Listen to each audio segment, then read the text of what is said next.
Ir viendo el tema 6. Vamos a juntar lo que es la teoría y los problemas.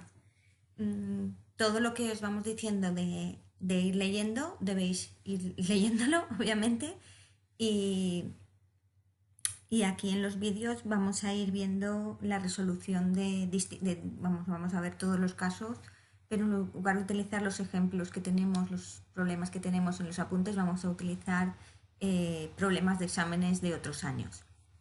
Recordad que los tenemos también aquí en los exámenes. Este fichero también lo vamos a usar, el formulario, las tablas, el esquema.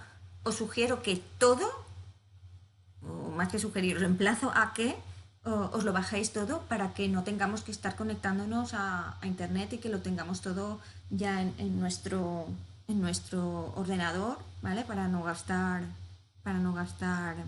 internet.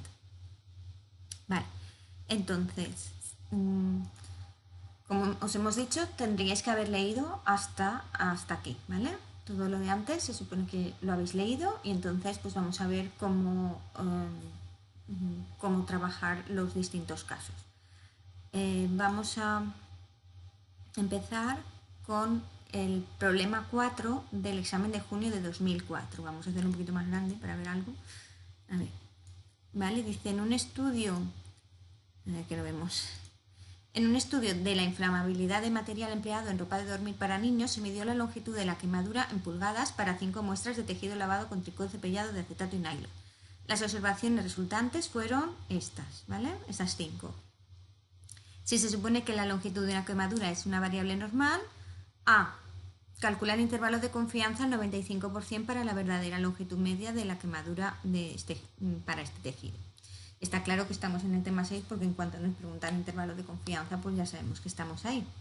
Ahora, ¿qué intervalo de confianza tendremos que emplear? Pues nos preguntan un intervalo de confianza para la longitud media. Tenemos únicamente una variable, ¿vale? La variable longitud con esos 5 valores. Entonces nos iremos al esquema, ¿vale? Al esquema y veremos a ver qué caso tendremos que usar. ¿Estamos en una sola muestra o tenemos 2 muestras? Hemos dicho que teníamos solo una muestra, la de longitud. Entonces, vale, estamos aquí, una sola muestra. ¿A qué parámetro se refiere? ¿A una proporción, a una varianza o a una media? Nos pedía longitud media, por lo tanto media. N es grande. Por grande vamos a entender de 30 hacia arriba. Pues no, porque teníamos 5 datos. Vale, entonces, ¿es normal? Pues en el enunciado nos dicen que sí, con lo cual tendremos que usar el caso B, ¿vale? Fijaros que en negrita estarán los intervalos de confianza y en rojo los contrastes que aún no hemos visto, ¿vale? Los contrastes de hipótesis. Entonces iremos al caso B. ¿Cuál es el caso B? Pues el caso B, vamos al formulario y voilà, aquí lo tenemos. Está tal cual como están los apuntes, ¿vale? Ahora veremos, ¿vale?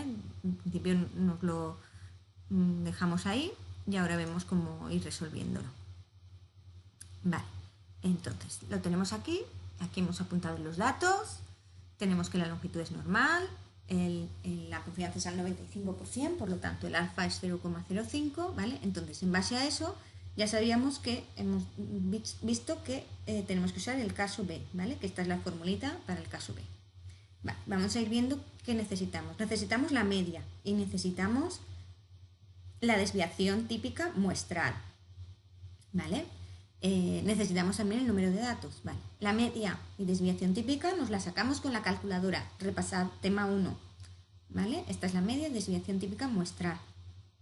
La N es 5 y nos falta sacar, para poder obtener el intervalo de confianza al 95% para la longitud de la quemadura media, la longitud media de la quemadura, nos falta sacar el valor de la t-de-student, ¿vale? Entonces tenemos que nos dice aquí en el formulario que es una t-de-student con n-1 grados de libertad, ¿vale? Entonces volvemos aquí. Hemos dicho que el alfa era 0,05, ¿vale? Entonces alfa medios, pues 0,025. Grados de libertad, ¿vale? Puesto g.l, grados de libertad. Será n-1, pues son 5 menos 1, 4. Vale, ¿cómo encontramos el valor de la t? Pues vamos a la tabla, ¿vale? De de las tablas que tenemos está la tabla de la normal, pues no. Aquí está, la tabla de la T de Student, ¿vale? Entonces tenemos que buscar el valor de la T, a ver, el valor de la T que me deja por encima de él una probabilidad de 0,025, hemos dicho, ¿vale? Y los grados de libertad eran 4, por lo tanto, iremos. Grados de libertad, esto lo tenemos aquí en la primera columna, ¿vale? 4. 0,025, pues hacemos aquí los barquitos, ¿no? Tendríamos que es 2,776. 2,776, vale. Aquí lo tenemos, 2,776. Y sustituimos, nada, ¿vale? Sustituimos y tenemos entonces que, bueno, esto sería 9,52 más menos, ¿vale? Sustituimos todos los valores, más menos, calculamos todo esto y sería 1,32. ¿Este más menos qué es? Más menos quiere decir que es la media, el extremo inferior del intervalo será la media menos 1,3266 y el extremo superior del intervalo será 9,52 más 1,3266. Es decir, el intervalo de confianza, el 95% para la longitud media sería 8,19, 10,85, más o menos. ¿Vale? Este intervalo es el intervalo de confianza para la media poblacional, es decir, si en lugar de solamente coger 5 muestracillas que hemos cogido, pues pudiéramos coger infinitas, ¿vale? O sea, todas las posibles muestras de ese tejido, o sea, toda la población, ¿vale? Eso sería el apartado A. El apartado B, pues vamos a leerlo, dice, si deseamos que el error en la estimación de la media anterior sea inferior a 0,2 pulgadas con una confianza del 95% y teniendo en cuenta que podemos asumir que podemos estimar la desviación típica poblacional como 1, pues ¿cuántos datos tendríamos que tomar? O sea, lo que nos está diciendo es esto en lugar de 1,32, que lo considero que es demasiado amplio, ¿vale? 9,52 más menos 1 es demasiado, ¿vale? Quiero que sea 0,2. Pues ¿cuántos datos tendría que tomar? ¿Qué n tendría que poner? ¿Vale? ¿Qué n tendría que poner?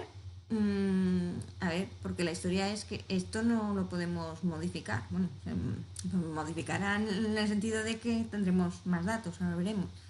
Pero la desviación típica pues también será intrínseca a la variabilidad que haya en los datos. O sea, la única manera que podemos hacer para conseguir que esto sea más pequeño y reducirlo a 0,2 que nos dicen, pues es meter más datos. ¿Por qué? Porque la n está aquí dividiendo. O sea, en cuanto metamos más datos, esa parte se nos será más pequeña. Entonces, ¿cuántos datos? Pues vamos otra vez al formulario y lo miramos. A ver, formulario, aquí está. Selección del tamaño muestral para cuando tenemos que estar estimando una media. Vale, pues aquí tenemos la formulita, ¿vale? Esta en realidad es la n mínima que tendríamos que tomar. Entonces, el valor que nos dé, si no sale entero, que muy difícilmente va a salir entero, pues siempre lo redondearemos, pero al entero superior. Siempre nos iremos al entero superior, porque este nos daría el número mínimo, ¿vale? Entonces, o sea, en principio siempre redondeamos como toda la vida, ¿vale? Como si es inferior a 0,5 pues hacia abajo y si es superior a 0 o igual a 0,5 hacia arriba, excepto cuando estemos haciendo este tipo de ejercicios, porque aquí lo que nos está dando es el número mínimo de datos que tenemos que tomar. Entonces ahí redondeamos para arriba. Vale, entonces volvemos al ejercicio, ¿vale? Esta sería la formulita, ¿vale? O sea, la n en realidad va a ser mayor o igual que este valor, ¿vale? Entonces tenemos ahí el error que nos lo dice el enunciado, que como mucho sea 0,2, ¿vale? Pues lo ponemos. La estimación de la desviación típica, que sea 1. Y ahora nos falta esto de la z, ¿vale? La z es la z de la normal 0,1, ¿vale? Entonces, aquí en los apuntes, ¿vale? Tenemos para los posibles valores, para distintos valores de alfa, qué valores de z tendríamos, porque como vamos a utilizar unos alfas siempre los mismos, o 0,01 o 0,1 o 0,05, ¿vale? Entonces si queréis os podéis apuntar esos valores ahí en la tabla de la normal mismo y así seguro que no se os olvidan, aunque de todas maneras con todos los ejercicios que vamos a hacer nos los sabremos de memoria, ¿vale? Fijaros que esto que es de la normal, ¿vale? A ver, lo voy a hacer un poco menos grande, si no, no vemos nada. A ver, el 1,96, fijaros que sería este 0,9725, claro, su complementario es 0,025, ¿vale? Por eso el valor 1,96 es el que nos deja por encima de él una probabilidad de 0,025. Entonces, en nuestro caso, por tanto, la z será, como digo, 1,96. Sustituimos ahí los valores, elevamos al cuadrado, nos daría 96,04, pero os he dicho que vamos a redondear hacia arriba, así que en realidad tendríamos que coger al menos 97 muestras si queremos que, cuando estimemos la media poblacional, pues el error no se vaya más de 0,2.